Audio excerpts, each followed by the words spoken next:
everyone, my name is Aarti Gargi and you're watching HW News.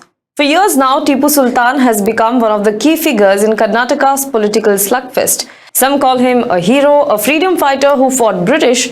Some believe he was a cruel, tyrant ruler and forcibly converted Hindus and Christians to Islam. In the past elections, BJP leaders have been pushing the second narrative, whereas Congress and JDS leaders are opposing it by calling Tipu Sultan a freedom fighter. And the debate hasn't really seen any conclusion, any end.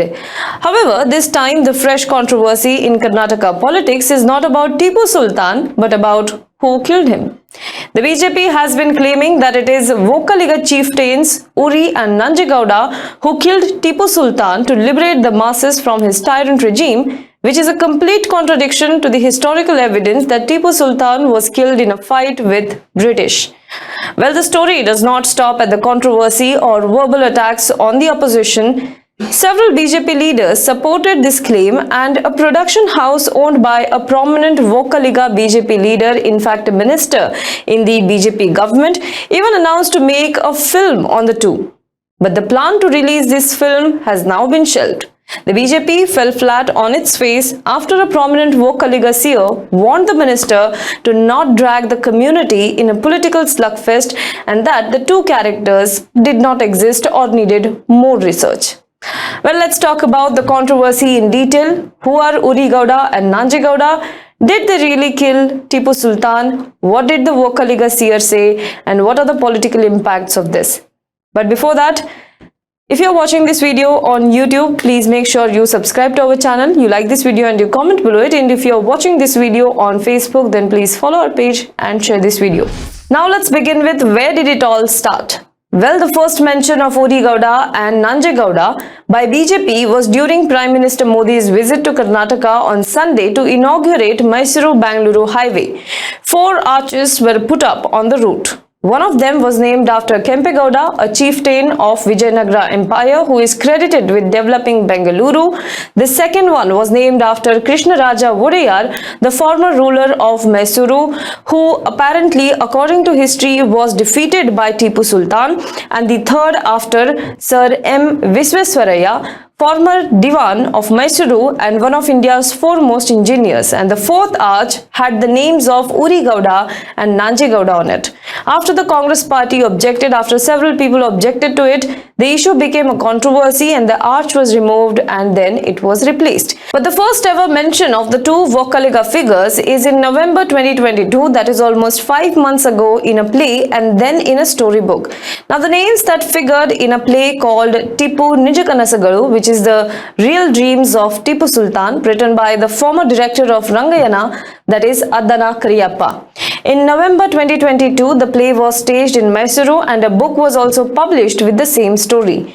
Since then, BJP leaders in Karnataka have started using the two names to attack Tipu Sultan and the Congress party-led previous state government, which also started celebrating Tipu Jayanti, the birth anniversary of the former Mysuru ruler.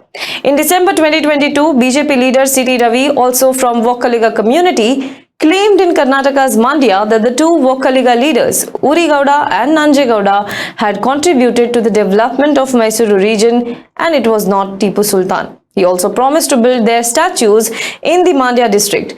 Well, a few weeks ago, Karnataka Higher Education Minister C.N. Ashwath Narayan, addressing a rally in Mandya, said that Vokkaliga chieftains Uri Gowda and nanje Gowda finished off Tipu Sultan and that similarly, the Vokkaliga voters of the district should also finish off Siddaramaiah. The statement had caused a huge row and Ashwath Narayan expressed regret later.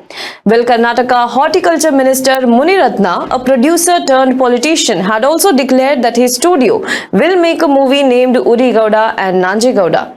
The narrative around the two characters kind of stuck until a Vokkaliga seer stepped in the matter. So what did the Vokkaliga seer say? On Monday, the Vokkaliga seer Nirmal Nandanatha Mahaswamiji intervened in the debate. He urged for putting an end to the issue, citing lack of historical evidence in this regard. The chief pontiff of Sri Adi Chanchanagiri Mahasamasthana Mutt, highly regarded by the dominant Vokkaligas in the state, has called for gathering more information, edicts and historical records about the duo before arriving at any conclusion. On Monday, he also summoned Horticulture Minister Muniratna and asked him to drop the movie he planned to make.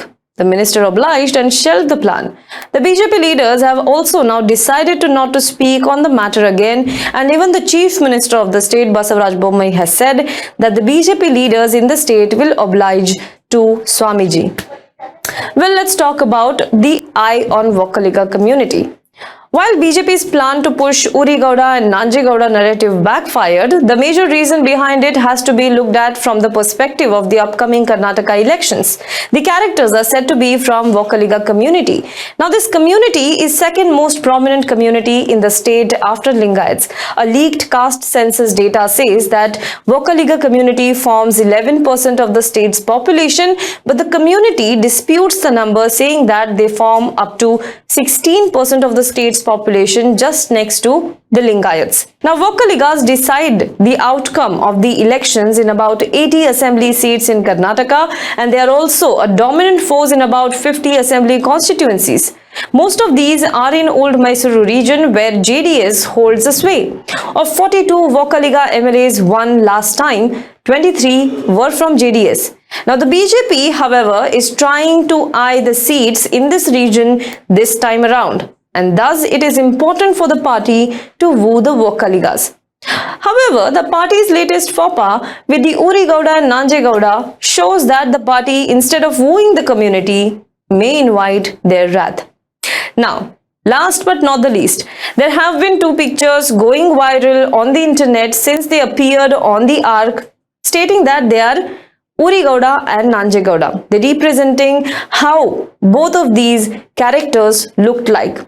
However, many have pointed out these pictures look like Pariyamaru and Chinnamaru, two brothers from Tamil Nadu who fought against the British East India Company in 18th century.